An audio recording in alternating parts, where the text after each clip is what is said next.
Mga kaibigan, mga kababayan, nandito tayo ngayon sa likod ng bahay namin. Bibidyo ko itong ginawa kong maliit na area dito sa likod. Hindi pa tapos pero temporary pa lang mga ito. Itong hagyanan na ito ginawa ko. Hagyanan galing sa bahay, pababa dito sa likod. Yan mga kababayan, ginawa ko sa mga tira-tirang kahoy galing sa mga ibang kaibigan. Ito galing sa mga palit ng kahoy. Ginawa ko ito na planters.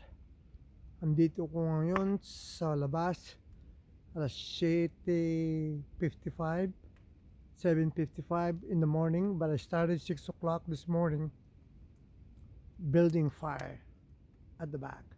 Ito mga ginawa ko, ito ang paglagyanan ng kahoy mga kababayan. Galing lang yan dyan sa mga tira-tira sa mga palit na kahoy. Nagdugtong ko. Ito mga planters. Yung palit na yan, yung 2x4x4 na palit wood. Ito naman ang ginawa kong shade sa likod nung last year. May storage at saka mayroon akong kitchen dito. Kitchen na pag pinaglulutuan ko ng mga fish dito, yung barbecue ko, andun ng sink, table na hindi ko pa naayos pero mayroon akong rotisserie dyan at saka microwave. Diyan ko ginagamit yung mga pinapainit kung may konting amoy. Ang kaibigan, ito naman ang halaman ko dito sa backyard. Mayroon naman siyang bunga, maliit pa, hindi pa masyadong malaki. Kalalbasa, yung talong, yung ampalaya, kalabasa, mga kaibigan, at saka ampalaya doon. Mayroon akong 4 na puno ng ampalaya. Dito yung sa likod ng bahay.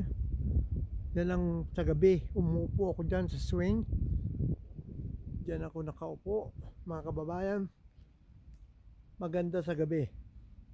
Ito naman yung mga upuan na kung nagiinuman kayo, pwede na dito sa gabi.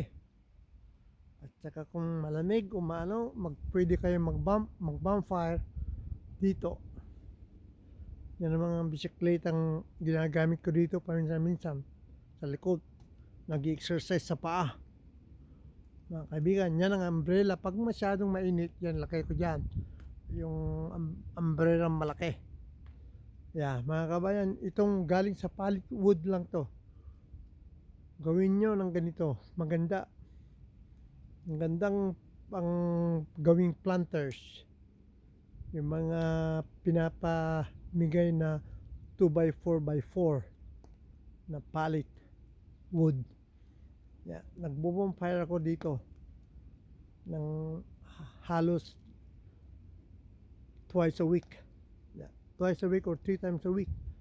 Yan lagyanan ko ng kahoy. Nagkakape ako sa umaga habang nagsusunog. Mga kababayan, yan naman ang table na ginawa ko. Galing dun sa wood na palit na sinasabi ko. Paglagyanan mo ng kape, pagkain mo, gano'n, habang nagbabonfire ka, ganyan. Mga kaibigan, ito ang talagang worth na gagawin mo yung kahoy na yon.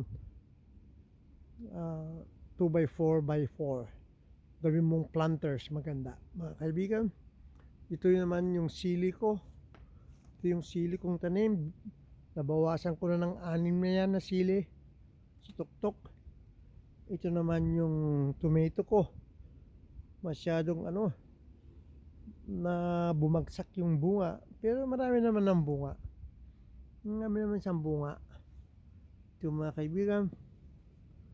Yan lang ang kailangan ko dito. Hindi ko naman kailangan maraming tanim. Panggamit lang. Ito naman yung kayak, mga kaibigan. Yeah. Yung shade, mga kaibigan. Dito ako nagsusunog sa gabi. Okay mga kaibigan, hanggang dito na lang po ang vlog ko. Panood kayo ulit sa mga project kong susunod.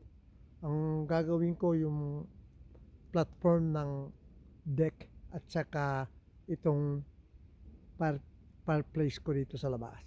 Yan ang susunod na project ko. I-ano ko na naman yan pag ano. Maaring gawin kong i-vlog ko yung paano gumawa ng platform ng deck at saka itong carpet ko dito sa labas. Mga kaibigan, hanggang dito na lang ako at mag-subscribe kayo mga kaibigan. Daddy Burmy ang YouTube channel ko. Daddy Burmy. Thank you for your support. Have a nice day guys. Bye bye.